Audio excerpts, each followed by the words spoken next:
বড় বড় দুর্যোগে জানমাল রক্ষা সহ বড় ধরনের ক্ষয়ক্ষতি এড়াতে ফায়ার সার্ভিসের উদ্ধারকারীদের পাশাপাশি দরকার প্রশিক্ষিত স্বেচ্ছাসেবক জনবল। দুর্ঘটনাস্থল থেকে হাসপাতালে নেওয়ার আগে যত দ্রুত সম্ভব প্রাথমিক চিকিৎসা জরুরি।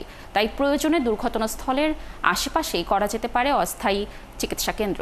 দুর্যোগের আদর্শ উদ্ধার তৎপরতা সম্পর্কে বলতে গিয়ে এমনটি জানালেন বিশেষজ্ঞরা। জনবল ও যন্ত্রপাতি সহ সক্ষমতা বাড়াতে হবে ফায়ার সার্ভিসেরও। ফরহাদ ইবনে মালিকের প্রতিবেদন। দেশে একের পর এক দুর্যোগ এলেই সামনে আসে দুর্যোগে উদ্ধার তৎপরতা নিয়ে পরিকল্পনার সীমাবদ্ধতা, যন্ত্রপাতির অভাব আর দুর্যোগ ব্যবস্থাপনার সমন্বয়হীনতার বিষয়গুলো। রাজধানী সহ ঘনবসতিপূর্ণ এলাকায় দুর্ঘটনা ঘটলেই বাড়ছে উৎসুক জনতার চাপ, আর হাল আমলে মোবাইলে ভিডিও করার অসুস্থ প্রতিযোগিতায় বেগ পেতে হয় ফায়ার সার্ভিস সহ উদ্ধারকারীদের। কালার এক্সপার্ট, জর্জ স্যাপ এবং মাইল্ড অন হ্যান্ডস টেকনোলজি সমৃদ্ধ অরিক্স ক্রিস্টাল ওয়াশ আপনার লন্ড্রি এক্সপার্ট।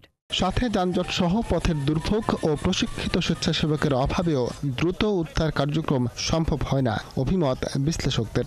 উৎসুক জনতার মধ্যে ভলান্টিয়ার যদি থাকে, আবার ট্রেন ভলান্টিয়ার তো এটা ওদের সাথে কোঅর্ডিনেট করে কাজ করতে, এবং অনেক সময় আমাদের দেশে কোঅর্ডিনেশনের অভাবে একটা রুগী তাকে একজন ট্রেন দিয়ে নিতে হবে, অন্য দলে সে মারাও যেতে পারে। হ্যাঁ, এই জন্য যে কেউ গিয়ে ওকে ধরে আমি হিসাবে নিয়ে আসলাম তা না, এটা কিন্তু করতে দিবে না উন্নত দেশ। এটা হলো ওই ট্রেন পার্সনটাই কয়েক মিনিট দেরি হলে উনি ওকে উদ্ধার করবে।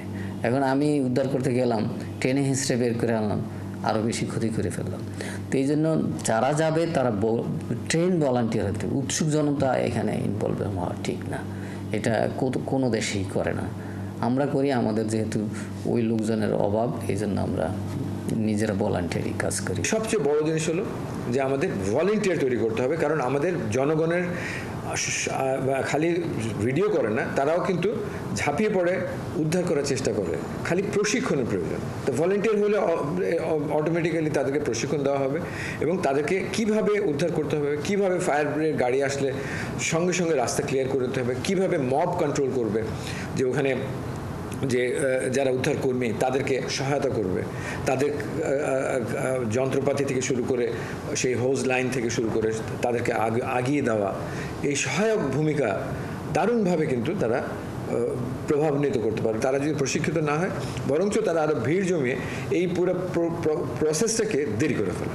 দুর্যোগে ক্ষয়ক্ষতি কমাতে ও প্রাণহানি রোধে ফায়ার সার্ভিসের জনবল, উদ্ধার কাজের প্রয়োজনীয় যন্ত্রপাতি সহ সক্ষমতা বৃদ্ধিরও বিকল্প নেই বলে জানান সংস্থাটির সাবেক এই মহাপরিচালক। বিপুল ফায়ার এই পরিমাণের এই উদ্ধার যন্ত্রপাতি প্রয়োজন এবং এগুলো ফায়ার স্টেশনে থাকবে।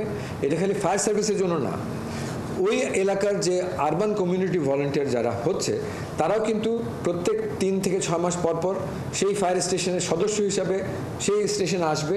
তারা সেইটা রিফ্রেশার ট্রেনিং করবে। একবার তো ট্রেনিং নিয়েছে, প্রত্যেক 3 থেকে 6 মাস পর পর ট্রেনিং নেবে, সেই যন্ত্রপাতি বার করবে, আবার ধুয়ে মুছে সেখানে রেখে আসবে, যাতে করে মেনটেনেন্স হবে, প্লাস তাদের প্রশিক্ষণটাকেও সতেজ করা হবে। বিশ্বের সবচেয়ে ঘনবসতিপূর্ণ শহরগুলোর মধ্যে অন্যতম ঢাকা, যেখানে প্রায় 3 কোটি মানুষের বাস। ছোট্ট এই শহরেই প্রতিনিয়ত বাড়ছে মানুষের চাপ, তাই বসবাসযোগ্য রাজধানী নিয়ে আলাদা পরিকল্পনা করার পরামর্শও দেন তিনি।